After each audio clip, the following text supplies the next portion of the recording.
Epione pain management and regenerative centre. ఇక మీ నొప్పులు శాశ్వతం కావు.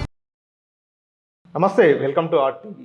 లోక్సభ ఎన్నికలు సమీపిస్తున్న నేపథ్యంలో నాగర్ కర్నూల్ గడ్డపై పాలిటిక్స్ రోజు రోజుకు హీట్ ఎక్కుతున్నాయని చెప్పవచ్చు. ఈరోజు బీజేపీ పార్టీ బలపరిచినటువంటి అభ్యర్థి భరత్ ప్రసాద్ నామినేషన్ వేయడానికి వెళ్తున్నారు. ప్రస్తుతం మనతో పాటు బీజేపీ అభ్యర్థి భరత్ ప్రసాద్ ఉన్నారు. అన్న నమస్తే. నమస్తే బ్రదర్. మొత్తానికి ప్రచారం స్టార్ట్ చేశారు. ప్రచారం దూకుడుగా వెళ్తున్నారు. ప్రచారంలో ఈరోజు నామినేషన్కు కూడా వెళ్తున్నారు. గుజరాత్ సీఎంతో పాటు రాష్ట్ర అధ్యక్షులు కూడా ఈ నామినేషన్ ప్రక్రియలో పాల్గొంటున్నటువంటి పరిస్థితి ఎట్లా సాగుతుంది? ఓవరాల్గా ప్రచారం కావచ్చు, ఇదంతా ఎట్లా సాగుతుంది? ప్రజల నుంచి ఎటువంటి స్పందన వస్తుంది? ఈరోజు ప్రజలందరి దీవెన, నరేంద్ర మోడీ గారి ఆశీర్వాదంతో నాగర్ కర్నూల్ బీజేపీ పార్లమెంట్ అభ్యర్థిగా నామినేషన్ దాఖలు చేస్తున్నాను. దానికి ముఖ్య అతిథులుగా గుజరాత్ సీఎం గారు భూపేంద్ర పటేల్ గారు మరియు బీజేపీ రాష్ట్ర అధ్యక్షులు కిషన్ రెడ్డి గారు ముఖ్య అతిథులుగా విచ్చేసి ప్రజలందరికీ భారతీయ జనతా పార్టీకి ఓటేయాలని విన్నపించడానికి రాబోతున్నారు. అదేవిధంగా 7 నియోజకవర్గాల ప్రజలు కూడా పెద్ద ఎత్తున తరలి వస్తున్నారు. వారందరూ కూడా చాలా సానుకూలంగా ఉన్నారు. ఎందుకంటే ఇది ఢిల్లీ ఎలక్షన్, భారతదేశానికి దిశానిర్దేశం చేసే ఎలక్షన్ కాబట్టి భారతీయ జనతా పార్టీని ఆశీర్వదించమని ప్రతి గ్రామాన మారుమూల పల్లెలో కూడా, చెంచు పెంటలో కూడా ప్రతి ఒక్కరు కూడా పువ్వు గుర్తు కోటేస్తామని గొప్ప ఆదరణతో ఈరోజు ముందుకు సాగుతున్నారు. బహుశా ఇటువంటి సందర్భం ఇంతకుముందే ఉన్నప్పుడు నాగర్ కర్నూల్ పార్లమెంట్ పరిధిలో చూడలేదు. ఒక మోడీ గారు చేసిన సంక్షేమ పథకాలు ఈరోజు ఇంటింటికి చేరాయి. లబ్ధిదారులందరూ కూడా ముక్త కంఠంతో బీజేపీ పార్టీకి ఓటేస్తాం, ఆయన్ను గెలిపిస్తామనే ధోరణిలో ఉన్నారు. సో బీజేపీ పార్టీకి ఓటేస్తామని వాళ్ళు అంటున్నారు. కానీ ఈ ప్రాంతం అంతా నాగర్ కర్నూల్ పార్లమెంట్ సెక్టార్ అనేది ముఖ్యమంత్రి రేవంత్ రెడ్డి సొంత ప్రాంతం. ఆయన సొంత ప్రాంతమైనటువంటి కొండారెడ్డిపల్లి కూడా ఈ పార్లమెంట్ నియోజకవర్గంలోకి వస్తుంది. కాబట్టి సీఎం రేవంత్ రెడ్డి ఎఫెక్ట్ ఉంటుంది ఖచ్చితంగా. సీఎం ఇలాకా కాబట్టి మమ్మల్ని గెలిపిస్తారని కాంగ్రెస్ వాళ్ళు అంటున్నారు. సీఎం రేవంత్ రెడ్డి గారిది అచ్చంపేట కాన్స్టిట్యున్సీ, ఒంగూరు మండలం, కొండారెడ్డి గ్రామం. అయితే సీఎం గారికి నిధులు కేటాయించేది కూడా పీఎం గారే. కాబట్టి ప్రధానమంత్రి మోడీ గారైతేనే రేపొద్దున మన ప్రాంతానికి, మన రాష్ట్రానికి నిధులు కేటాయించేది. కాబట్టి ప్రజల చూపు మోడీ గారి పైన ఉంది. ఈరోజు ప్రజలందరికీ అవగాహన ఉంది. మనకు స్థానిక సంస్థల్లో కానీ 15th ఫైనాన్స్లో కానీ నిధులు కేటాయించేది, ప్రతి గ్రామానికి కావాల్సిన నిధులు పంపించేది కేంద్ర ప్రభుత్వం. కాబట్టి ప్రజలందరూ కూడా కేంద్ర ప్రభుత్వం, భారతీయ జనతా పార్టీ ఉంటేనే ఆ నిధులు సక్రమంగా వినియోగిస్తారు. గత 10 సంవత్సరాలలో ప్రజల కోసం కేంద్ర ప్రభుత్వం విడుదల చేసిన నిధులను పక్కదారి పట్టించి వేరే స్కీమ్స్కి వాడుకొని ప్రజలకు అందనివ్వకుండా చూస్తుంది. ఇప్పటి నుంచి అలా కాకుండా ఒక పారదర్శకత తీసుకురావడానికి మోడీ గారు కేంద్ర ప్రభుత్వంలో ఉంటే మన రాష్ట్ర ప్రభుత్వానికి, లోకల్ బాడీస్కి మరియు కేంద్ర ప్రభుత్వానికి ఒక పారదర్శకత ఏర్పడుతుంది. ఆ పారదర్శకత కోసం ఈ ఎలక్షన్ చాలా ముఖ్యమైనవి, కీలకమైనవి. సో ఈ పార్లమెంట్ సెక్టార్ని చూసినట్లయితే 7 అసెంబ్లీ స్థానాల్లో 5 కాంగ్రెస్ పార్టీకి సంబంధించిన ఎమ్మెల్యేలు ఉన్నారు. 2 స్థానాల్లో బీఆర్ఎస్ పార్టీకి సంబంధించిన ఎమ్మెల్యేలు. బీజేపీ పార్టీకి సంబంధించి ఒక చోట కూడా ఎమ్మెల్యే లేరు. కాబట్టి ఎట్లా సమాయత్తం చేస్తున్నారు? ఆయా కాన్స్టిట్యున్సీల్లో ప్రజల్లోకి ఎట్లా ప్రచారాన్ని తీసుకెళ్తున్నారు? గత ఎన్నికల్లో నాన్నగారు 2 లక్షల మెజారిటీతో ఎంపీగా గెలుపొందారు. అప్పుడు 7 ఎమ్మెల్యేలు బీఆర్ఎస్ ఎమ్మెల్యేలు ఉన్నారు. కానీ ఒక ప్రాంతం అభివృద్ధి చెందాలంటే కేంద్ర ప్రభుత్వంతో ఎంపీ అనుసంధానం అయ్యే పరిస్థితి ఉండాలి. అప్పుడు బీజేపీ కేంద్రంలో ఉండింది, బీఆర్ఎస్ రాష్ట్రంలో ఉంది. ఎంపీలకు తగిన ప్రాధాన్యత బీఆర్ఎస్ ఇవ్వలేదు. డైరెక్ట్ కేంద్రాన్ని వెళ్ళి నిధులు తీసుకురావడానికి వాళ్ళు పెద్ద సహకరించలేదు. కానీ ఈరోజు నేను బీజేపీ పార్టీ అభ్యర్థిగా మీ ముందుకు వచ్చాను. మన ప్రాంత అభివృద్ధి కోసం డైరెక్ట్గా నరేంద్ర మోడీ గారిని వెళ్ళి కలవడానికి అవకాశం ఉంది. ఆ అవకాశాన్ని కల్పించడానికి మీ అందరి దీవెనలు, ఆశీస్సులు కావాలి. ఇటువంటి పరిస్థితుల్లో మీకు తెలుసు 5 ఎమ్మెల్యేలు ఉన్న కాంగ్రెస్ ఇప్పటికీ ఇచ్చిన 6 గ్యారంటీలు కూడా పూర్తి చేయలేదు. ఇంకా బీఆర్ఎస్ సంగతి మీకు తెలుసు. అందుకే మీరు వాళ్ళని ఓడగొట్టారు. ఇప్పుడు భారతీయ జనతా పార్టీ కేంద్రంలో మరియు ఎంపీగా భారతీయ జనతా పార్టీ వ్యక్తి మీ దగ్గర ఉంటే మన ప్రాంతం అభివృద్ధి చెందుతుంది. సో ఒకవైపు సీఎం సొంత జిల్లా అనుకుంటే, మరోవైపు మీరు ఇందాక చెప్తున్నట్టుగా గత ఎన్నికల్లో మీ నాన్నగారు బీఆర్ఎస్ పార్టీ నుంచి పోటీ చేస్తే 2 లక్షల మెజార్టీ వచ్చింది. ఇప్పుడు కాంగ్రెస్ ప్రభుత్వం 6 గ్యారెంటీలు అమలు చేయడంలో విఫలమైంది కాబట్టి కేసీఆర్ ప్రభుత్వమే కొంత బెటర్గా ఉండే అభిప్రాయం ప్రజల్లో వస్తుంది. కాబట్టి మరోసారి బీఆర్ఎస్కే పట్టం కడతారు. రేవంత్ రెడ్డి మీద ఉన్నటువంటి వ్యతిరేకత అంతా కూడా బీఆర్ఎస్కి కలిసి వస్తుందని బీఆర్ఎస్ నాయకులు అంటున్నారు. ఖచ్చితంగా ఇది అవాస్తవం. బీఆర్ఎస్ పార్టీని ప్రజలు విసుగు చెందారు. ప్రజల ఆత్మగౌరవాన్ని దెబ్బతీసిన పార్టీ బీఆర్ఎస్ పార్టీ. ఇప్పుడు మీరు చూస్తున్నారు ఎన్ని స్కామ్స్ బయటపడుతున్నాయి. ముఖ్యంగా నాగర్ కర్నూల్లో అధికారులని బలిపశువులుగా చేసి చాలామంది జిల్లాధికారులను కూడా జైలుకి పంపడం జరిగింది. కొంతమంది రాజకీయ నాయకులు స్వార్థం కోసం చేసిన తప్పిదాల వల్ల నాగర్ కర్నూలు జిల్లాలో అధికారులు కూడా ఈరోజు జైలుకి వెళ్ళారు. ఇటువంటి పరిస్థితుల్లో బీఆర్ఎస్ పార్టీకి ప్రజల మీద ఎటువంటి ప్రేమ లేదనే విషయం ప్రజలు గమనించే మొన్న అసెంబ్లీ ఎలక్షన్స్లో వారిని ఇంటికి పంపించడం జరిగింది. ఇటువంటి సందర్భంలో మరొకసారి బీఆర్ఎస్ పార్టీని నమ్మే పరిస్థితి ప్రజల్లో లేదు. బీఆర్ఎస్ పార్టీకి ఓటేసినా ఏం చేయగలుగుతారు? కేంద్రంలో ప్రభుత్వం రాదు, రాష్ట్రంలో ప్రభుత్వం లేదు. ఏ రకంగా వీళ్ళు ప్రజల కోసం పోరాడగలుగుతారు? కానీ బీఆర్ఎస్ పార్టీకి సంబంధించినటువంటి అభ్యర్థి ఇక్కడ ఐపీఎస్ ఆఫీసర్గా పనిచేసినటువంటి వ్యక్తి ఆర్ఎస్ ప్రవీణ్ కుమార్ పూర్తిగా చట్టాల మీద కావచ్చు, అన్నిటిపై వ్యవస్థలన్నిటిపై కూడా కొంత నాలెడ్జ్ ఉన్న వ్యక్తి. అదేవిధంగా గతంలో స్వేరోస్ అనేటటువంటి దాన్ని కూడా నడిపినటువంటి వ్యక్తి కాబట్టి ఆయన సొంత ప్రాంతం కూడా ఈ పార్లమెంట్ సెక్టర్ అనేది. కాబట్టి ఖచ్చితంగా ఆర్ఎస్ ప్రవీణ్ కుమార్ ఎఫెక్ట్ కూడా ఉంటుంది. ప్రవీణ్ కుమార్ మొహాన్ని చూసి కూడా బీఆర్ఎస్ పార్టీకి ఓట్లు వేసే అవకాశం ఉందంటూ కూడా బీఆర్ఎస్ పార్టీకి సంబంధించిన వాళ్ళు కావచ్చు, ప్రవీణ్ కుమార్ అనుచరులు అంతా చెప్తున్నారు. దీనిపై మీ కామెంట్? ప్రవీణ్ కుమార్ గారు కేవలం సోషల్ మీడియాలో ఉండే వ్యక్తి. ఆయన చేసింది ఉద్యోగం, సేవ ఏం కాదు. ప్రతి ప్రాంతంలో ప్రతి డిపార్ట్మెంట్లో ఒక సెక్రటరీ ఉంటారు, వాళ్ళ బాధ్యతలు నిర్వర్తిస్తారు. ఈయన కూడా ఆయన ఉద్యోగమే చేసిండు, సేవ చేసిండు అని గొప్పగా ఈయన సోషల్ మీడియాలో ప్రచారం చేసుకోవడం జరిగింది తప్పితే ఆయన ఉద్యోగం ఆయన నిర్వర్తించాడు. ఇప్పటికీ హెల్త్ సెక్రటరీ ఆయన విధులు నిర్వర్తించి కరోనాలో చాలామందికి ఫ్రీ వ్యాక్సిన్స్ ఇచ్చాడు. కొంతమంది యువతను పక్కదారి పట్టించడానికి స్వారోస్ని వాడుకున్నారు తప్పితే మరొక రకమైన అభివృద్ధి ఏం జరగలేదు. ఆర్ఎస్ ప్రవీణ్ కుమార్ గారు ఐపీఎస్గా ఉన్న వ్యక్తి, చట్టాల మీద అవగాహన ఉన్న వ్యక్తి అని మీరే అన్నారు కదా. అటువంటి వ్యక్తి ఈరోజు ఆయన ఉద్యోగాన్ని వదిలేసి బీఎస్పీలో ఎందుకు జాయిన్ అయ్యారు? కాంశీరామ్ గారు, మహాత్మారావు గారు, పూలే, అంబేద్కర్ గారు అని ప్రతి స్పీచ్ ఇచ్చిన ప్రవీణ్ గారు బీఆర్ఎస్లో జాయిన్ అయిన వెంబడే వాళ్ళ పేర్లు కూడా మర్చిపోయారు. రేపు పొద్దున 15 రోజుల్లో ఎలక్షన్స్ రాబోతున్నాయి. 15 రోజుల తర్వాత నాగర్ కూడా మర్చిపోతాడు. సిర్పూర్లో ఎమ్మెల్యేగా పోటీ చేసి నా సొంత గడ్డ సిర్పూరే, ఇక్కడే ఇల్లు కట్టుకుంటాను, ఇక్కడే ఉంటానని చెప్పి ఓడిపోయిన వెంబడే ఏం చేయాలో దిక్కుతోచక మళ్ళీ బీఎస్పీని పొత్తు అని, బీఆర్ఎస్తో పొత్తు అనే ఒక నాటకం చేసి మాయావతి గారు బీఆర్ఎస్ అనే పార్టీతో పొత్తు వద్దు అంటే దాన్ని తట్టుకోలేక పార్టీలోంచి బయటికి వచ్చి ఈరోజు బీఆర్ఎస్ క్యాండిడేట్గా వచ్చినాడు. అయితే ఇక్కడ మీరు గమనించాల్సిన ఒక విషయం ఉంది. ఆర్ఎస్ ప్రవీణ్ కుమార్ గారు ఈ ఎలక్షన్స్లో ఓడిపోతే మళ్ళీ ఇక్కడికి రారు. ఆయన ప్రాంతం సొంత ప్రాంతం అని ఇప్పుడు ఎలక్షన్స్కి వచ్చినప్పుడు చెప్తున్నాడు.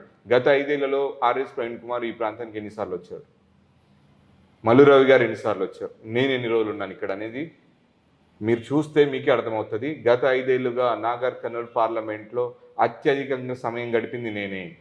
వీరిద్దరూ లేనేలేరు, నేను మాత్రమే ఇక్కడ లోకల్. అదేవిధంగా ప్రవీణ్ గారు ఈ విద్యార్థులందరినీ కూడా ఒక మత్తులో పెట్టి వాళ్ళందరినీ కూడా సోషల్ మీడియాలో వాడుకుంటున్నాడు తప్ప ప్రజల్లో ఏమాత్రం ఆయన పైన నమ్మకం లేదు, విశ్వాసం లేదు.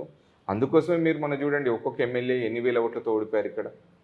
అటువంటి పరిస్థితుల్లో మళ్ళీ ఆ పార్టీకి ఓటేస్తారని నేనైతే అనుకోవట్లేదు. ప్రజలు కూడా ఆయనకు ఓటేయమంటున్నారు. కాకపోతే ఈ సోషల్ మీడియాలో ప్రచారం జరుగుతుంది, మీకు సిర్పూర్లో కూడా మొత్తం గెలిచిపోతాడన్నారు. ఏం గెలిచాడు, ఏం గెలవలేదు. రాష్ట్ర అధ్యక్షుడిగా బీఎస్పీకి ఉండి ఎంతో విలువలు కలిగిన బీఎస్పీ పార్టీని ఆయన ఒక్క సీటు కూడా గెలిపించుకోలేని ఫెయిల్డ్ రాష్ట్ర అధ్యక్షుడు ఆయన. అదేవిధంగా ఆయన సొంత పార్టీ, ఆయన ఒక్క సీటు కోసం పార్టీని వీడి ఈరోజు పార్టీ మారారు. రెండవది మల్లు రవి గారు పాపం పెద్ద మనిషి, ఆయన 2 సార్లు గెలిచినా ఏం చేయలేకపోయారు ప్రాంతానికి. గత పార్లమెంట్ ఆవిర్భావం నుంచి 8 సార్లు కాంగ్రెస్ ఎంపీలు ప్రాతినిధ్యం వహించిన పార్లమెంట్ నాగర్ కర్నూలు పార్లమెంట్, అయినప్పటికీ ఎటువంటి అభివృద్ధి పనులకు నోచుకోలేదు. ఇటువంటి పరిస్థితుల్లో భారతీయ జనతా పార్టీకి ఒక అవకాశం ఇస్తే కేంద్రంలో ప్రభుత్వం భారతీయ జనతా పార్టీ రాబోతుంది. ఇప్పుడు అదే ప్రభుత్వంలో మన ఎంపీ ఉంటాడు, ప్రాంతాన్ని అభివృద్ధి చెందిస్తాడు అనే ఒక ఉద్దేశంతో ప్రజలందరూ కూడా ముక్త కంఠంతో ఈరోజు ఆశీర్వదిస్తున్నారు. సో ఒకవైపు కాంగ్రెస్ పార్టీ నుంచి సీనియర్ నాయకుడైనటువంటి మల్లు రవి, బీఆర్ఎస్ పార్టీ నుంచి ఆర్ఎస్ ప్రవీణ్ కుమార్ ఇద్దరు పోటీలో ఉన్నప్పుడు మీరు మీ ప్రత్యర్థిగా ఎవరిని చూస్తారు? మీకు టఫ్ ఫైట్ ఇచ్చేటటువంటి పార్టీ ఏది, నాయకుడు ఎవరు అంటే ఏం చెప్తారు? రాజకీయాల్లో ఫైట్స్ ఇట్లాంటివి ఏమి ఉండవని నేను భావిస్తాను. ప్రజలకు సేవ చేస్తున్నాం, ప్రజలు ఆశీర్వదిస్తారు. అంతేగాని ఈయన వచ్చి ఫైటింగ్ ఇస్తాడు, ఆయన వచ్చి మనకు టఫ్గా ఉంటాడు అనే ఉద్దేశం ఏం లేదు. ఎవరు ఎక్కువ పని చేస్తే, ఎవరిపైన నమ్మకం విశ్వాసం ప్రజలకు ఉంటే వారిని ఆశీర్వదిస్తారు. అదేవిధంగా మనం పని చేస్తేనే వారు తిరిగి మనకు ఓటేస్తారు. నేను పని చేసినాను కాబట్టి నేను జెడ్పీటీసీగా గెలిచిన. ఆర్ఎస్ ప్రవీణ్ కుమార్ ఇంతవరకు సర్పంచ్ కూడా ఇవ్వలేదు. రాజకీయాల్లో నేను అనుభవజ్ఞ, ఆర్ఎస్ ప్రవీణ్ కుమార్ అనుభవజ్ఞుడా? ఒక రాష్ట్ర పార్టీకి ఆయన అధ్యక్షుడు ఉండొచ్చు, కానీ ప్రజాక్షేత్రంలో ప్రజల చేత ప్రజాస్వామ్యంగా ఓటు వేయించుకొని వాళ్ళకు సర్వీస్ చేసి గెలిచిన వ్యక్తిని నేను. కానీ ఆర్ఎస్ ప్రవీణ్ కుమార్ ఒక ఎక్స్-IPS, ఈజ్ నాట్ ఎ పొలిటీషియన్. ప్రజల సమస్యలు తెలిసినా దాన్ని ఎట్లా సాల్వ్ చేయాలో తెలియని వ్యక్తి. ఒక రాష్ట్ర పార్టీ అధ్యక్షుడిగా ఉండి ఒక్క సీటు కూడా గెలిపించుకోలేని వ్యక్తి, ఒక్క సర్పంచ్ కూడా గెలిపించుకోలేని వ్యక్తి. అటువంటి వ్యక్తికి అనుభవం లేదు, అనర్హుడు. అటువంటి అనర్హుడిని బీఆర్ఎస్ పార్టీ తీసుకొచ్చి ఇక్కడ నిలబెట్టింది. దీనివల్ల పార్టీ ఇంకా దిగజారింది. 7 నియోజకవర్గాల్లో ఈరోజు బీఆర్ఎస్ పార్టీ దిగజారడానికి ఆర్ఎస్ ప్రవీణ్ కుమార్ ఎంట్రీ చాలా కీలకమైంది వాళ్ళకి. అంటే మీరు గతంలో కూడా బీఆర్ఎస్ పార్టీలో పనిచేశారు, జెడ్పీటీసీగా మీరు పనిచేశారు, ఎంపీగా మీ నాన్నగారు కూడా పనిచేశారు. సో అన్ని ఎలక్షన్స్ దగ్గర నుండి చూస్తూ వచ్చారు. జెడ్పీటీసీ కావచ్చు, స్థానిక సంస్థలు కావచ్చు, ఎమ్మెల్యే, ఎంపీ అన్ని చూస్తూ వచ్చారు. కాబట్టి బీఆర్ఎస్ పార్టీకి సంబంధించినటువంటి బలాలు కావచ్చు, బలహీనతలు, వారి వ్యూహాలన్నీ కూడా మీకు పక్కాగా తెలుసు. వాటిని ఎట్లా ఎదుర్కోబోతున్నారు ఇప్పుడు? ప్రజలకు వ్యూహాల కంటే కూడా సేవనే వాళ్ళు ఒక పరమావధిగా చూసి మనకు మార్కులేసి ఓటు రూపంలో మనని గెలిపిస్తారు.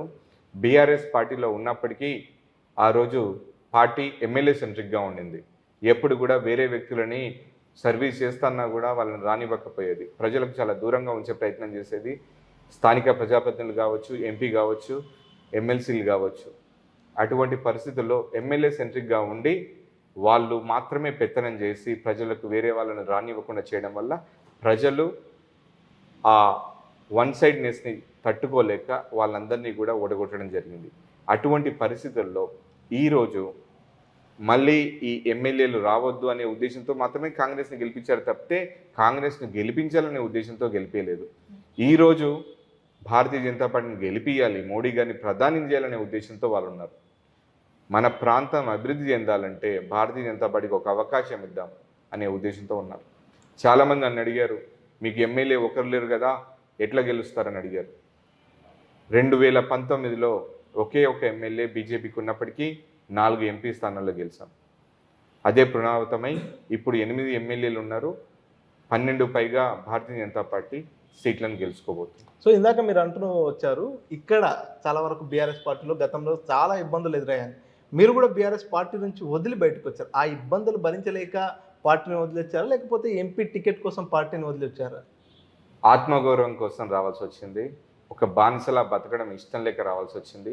ఒకవేళ భారతీయ జనతా పార్టీ నాకు టికెట్ ఇచ్చినా ఇవ్వకపోయినా మారాలనే నిశ్చయం చేసుకొని ఆత్మగౌరవాన్ని చంపుకొని బతకలేక కేవలం ఒకరిద్దరి కోసం పార్టీని నాశనం చేస్తుంటే ఎన్నిసార్లు అధిష్టానానికి మొరపెట్టినా వారు పట్టించుకోకపోవడంతో ధైర్యం చేసి బానిసలా ఉండలేక బయటికి రావడం జరిగింది. నాలాగా చాలామంది ఇంకా పార్టీలో ఉన్నారు. వారందరూ కూడా ఈరోజు ఆలోచన చేస్తున్నారు, మనం ఎందుకున్నాం ఇక్కడ, మనకి ప్రతిరోజు ఇటువంటి హింస ఎందుకు, మా ఆత్మగౌరవాన్ని దెబ్బతీస్తున్న పార్టీలో ఎందుకున్నామని ఆలోచన చేస్తున్నారు. కాంగ్రెస్ మరియు బీఆర్ఎస్ కార్యకర్తలకి, నాయకులకి అందరికీ విజ్ఞప్తి చేస్తున్నాను. ఈరోజు పార్టీలకు అతీతంగా మనం భారతీయ జనతా పార్టీని గెలిపించుకోవాల్సిన అవసరం ఉంది. రాష్ట్రంలో మరియు దేశంలో అభివృద్ధి అందించాలంటే, దేశ ప్రతిష్ట పెరగాలంటే నరేంద్ర మోడీ గారు ప్రధానమంత్రిగా కావాల్సిన ఆవశ్యకత ఈరోజు ఉంది. చాలా సందర్భాల్లో మీ డ్రెస్సింగ్ స్టైల్ కావచ్చు, మీ నడవడిక కావచ్చు, అవన్నీ చూస్తుంటే కొంత అన్నామలై గారిని ఫాలో అవుతున్నట్టుగా, అన్నామలై ఫాలోవర్గా అనిపిస్తుంటారు. అంటే పూర్తిగా మీకు రాజకీయాల్లో ఇన్స్పిరేషన్ ఎవరంటే ఏం చెప్తారు? నరేంద్ర మోడీ గారి నాయకత్వం, ఆయన హానెస్టీని, ఆయన చేసే సమాంతర అభివృద్ధిని, అటు సంక్షేమ పథకాల్లో కానివ్వండి, అదేవిధంగా అభివృద్ధి పదంలో ముందుకు తీసుకెళ్ళడానికి నరేంద్ర మోడీ గారిని తీసుకెళ్ళడం జరిగింది. అన్నమలై గారు తమిళనాడు నుంచి, ఆయన కూడా ఐపీఎస్ ఆఫీసర్, ఆయనను ఒక ఇన్స్పిరేషన్గా తీసుకొని ఈరోజు యువత అంతా కూడా ముందుకు వెళ్ళడం జరుగుతుంది. ప్రతి ఒక్కరిలో కూడా ఒక ఆలోచన విధానం ఉంటుంది, మనం ఏ విధంగా సమాజానికి ఉపయోగపడతాం. అటువంటి పరిస్థితుల్లో ఈరోజు సౌత్ ఇండియా నుంచి అన్నమలై గారు గొప్ప లీడర్గా ఎదుగుతున్నారు. నార్త్ ఇండియా నుంచి యోగి గారు ఈరోజు ఒక గొప్ప లీడర్గా అవతరించారు. భారతీయ జనతా పార్టీలో ఎటువంటి పరిస్థితుల్లోనైనా ఒక సామాన్య కార్యకర్త నుంచి ఎంతో ఎత్తుకు ప్రజలకు సేవలు అందించే స్థాయికి ఎదగడం ఒక భారతీయ జనతా పార్టీ వల్లే సాధ్యమవుతుంది. కాబట్టి ఈరోజు వీళ్ళందరినీ స్ఫూర్తిగా తీసుకుంటాం. ఒక మంచి ఎదుటి వ్యక్తిలో ఎవరిలో కనిపించినా వారిని స్ఫూర్తిగా తీసుకొని ముందుకెళ్తాం. భారతదేశంలో ఒక గొప్ప చరిత్ర, సనాతన ధర్మాన్ని నిలబెట్టే శక్తి కేవలం బీజేపీకే ఉందని ఈరోజు భారతీయ జనతా పార్టీలో చేరడం జరిగింది. చివరిగా చెప్పండి, ఇప్పుడు బీజేపీ పార్టీకి సంబంధించిన ఎంపీ అభ్యర్థిగా మీరు బరిలో ఉన్నారు, ప్రతి ఇంటికి తిరుగుతున్నారు, ప్రతి ఊరికి తిరుగుతున్నారు, ఖచ్చితంగా మీకు ఓటేసి గెలిపించాలని. ఒకవేళ ఈ ప్రజలంతా గనక మీకు ఓటు వేసి గెలిపిస్తే మీరు ఈ ప్రాంతానికి ఏం చేస్తారు? భరత్ అనే నేను అంటూ ప్రమాణం చేసిన తర్వాత ఈ ప్రాంతానికి ఎటువంటి డెవలప్మెంట్ చేస్తారు? మీ వ్యూహం ఏంటి? ఈ ప్రాంతాన్ని ఎట్లా డెవలప్ చేయాలనుకుంటున్నారు? నాకు ఒక పార్లమెంట్ సభ్యుడిగా ఓటేసి గెలిపిస్తే భవిష్యత్తులో నాగర్ కర్నూల్ రైల్వే లైన్ తీసుకురావడం జరుగుతుంది. అదేవిధంగా కొల్లాపూర్ ఏరియాలో మ్యాంగోస్ కోసం ఫుడ్ ప్రాసెసింగ్ యూనిట్ని ఒకటి ఏర్పాటు చేయడానికి కృషి చేస్తాను. అదేవిధంగా నేషనల్ హైవే, ఇప్పుడు అలంపూర్ నుంచి కొల్లాపూర్ వరకు ఒక నేషనల్ హైవే పెండింగ్ ఉంది వెల్టూరు దగ్గర, దాన్ని కూడా తీయడానికి కృషి చేస్తాను. వీటన్నింటినీ కనెక్టింగ్ భారత్ మాల ద్వారా నేషనల్ హైవే ప్రతి కాన్స్టిట్యున్సీకి కనెక్టింగ్ చేస్తే యువతకు ఉపాధి అవకాశాలు పెరుగుతాయి. మళ్ళీ మహిళలకు కూడా ఉపాధి అవకాశాలు పెంపొందించడానికి స్కిల్ డెవలప్మెంట్ ద్వారా వారికి తగిన శిక్షణ ఇచ్చి వారిని జాబ్స్లో పెట్టడం కానీ, వాళ్ళతో ముద్రా స్కీమ్ ద్వారా లోన్స్ ఇప్పించడం కానీ జరుగుతుంది. ఇవన్నీ జరగాలంటే యువత, మహిళలు అందరూ కూడా ఆలోచించుకోవాలి. మన ప్రాంతం ఈరోజు రాష్ట్ర ప్రభుత్వాలు పట్టించుకోలేదు. మనకు పాలమూరు రంగారెడ్డి పూర్తి చేస్తా అని 10 సంవత్సరాల నుంచి చెప్పినా మోసం చేస్తూ ఉంది. ప్రతి ఎమ్మెల్యే నేను కుర్చీ వేసుకొని కూర్చుంటాను, నేను పూర్తి చేస్తానని అది పూర్తి అవ్వకుండానే ఓపెనింగ్ కూడా చేశారు. మన ప్రాంత ప్రజల్ని మోసం చేశారు. ఇటువంటి పరిస్థితుల్లో ఒక ప్రశ్నించే గొంతుకగా మీ అందరి కోసం నేను ఉంటానని మీ అందరికీ మాటిస్తూ ఈరోజు నన్ను ఆశీర్వదిస్తే ప్రజలందరికీ, నా వయసు చిన్నదే కావచ్చు కానీ మీకోసం సేవ చేయడానికి ఇంకొక 30 ఏళ్ళు అనుభవం మీకోసం వెయిట్ చేస్తూనే ఉంటుంది. ఇక్కడ అనుభవం గత 5 ఏళ్ళుగా జెడ్పీటీసీగా ఉన్న అనుభవం నాకు మాత్రమే ఉంది. గ్రామ స్థాయిలో పనిచేసిన అనుభవం. నా మీద పోటీ చేస్తున్నారు ముఖ్యమైన వాళ్ళు అనుకునే ఇద్దరు కూడా ప్రజాక్షేత్రంలో కూడా లేరు. కేవలం వాళ్ళు పార్టీకి పనిచేస్తారు. కానీ నేను ఈరోజు ప్రజలకు పనిచేస్తానని సగర్వంగా చెప్పుకుంటున్నాను. రైట్, థ్యాంక్ యూ అన్న. మొత్తంగా దాదాపుగా 5 సంవత్సరాలు ఒక జెడ్పీటీసీగా ఉండి కూడా ప్రజలకు సేవ చేసి, ఆ ప్రజాక్షేత్రంలో ఉన్న ప్రజల సమస్యలు గ్రౌండ్ లెవెల్లో ఏమి అనే విషయం అంతా కూడా నాకు చాలా స్పష్టంగా తెలుసు. కాబట్టి నన్ను ఎంపీగా గెలిపించినట్లయితే ఖచ్చితంగా ఈ ప్రాంతానికి డెవలప్మెంట్ చేస్తా, పూర్తిగా రైల్వే లైన్లు కావచ్చు, జాతీయ రహదారులు కావచ్చు, వాటన్నిటిని కూడా తీసుకొచ్చి ఈ ప్రాంత అభివృద్ధికి కట్టుబడి ఉంటా అంటూ బీజేపీ ఎంపీ అభ్యర్థి భరత్ ప్రసాద్ తెలియజేస్తున్నారు. కెమెరాపర్సన్ నరసింహరెడ్డితో మణికంఠ, RTV, నాగర్ కర్నూల్ నుంచి. నమస్తే అండి. ఇది వ్యాపారం గురించి కాదు, ఓటు గురించి. ఎన్నికల్లో ఓటు వేయడం మన హక్కు మాత్రమే కాదు, కర్తవ్యం. ఎంతో మంది మహా నేతలు శ్రమించి ప్రాణత్యాగం చేసి ఈ అవకాశాన్ని మనకిప్పించారు. అందరూ ఓటు వేద్దాం. ఎందుకంటే ఓటు హక్కు ఊరికే రాదు. నా ఓటు ఎవరికో తెలుసా? అది సీక్రెట్ అండి.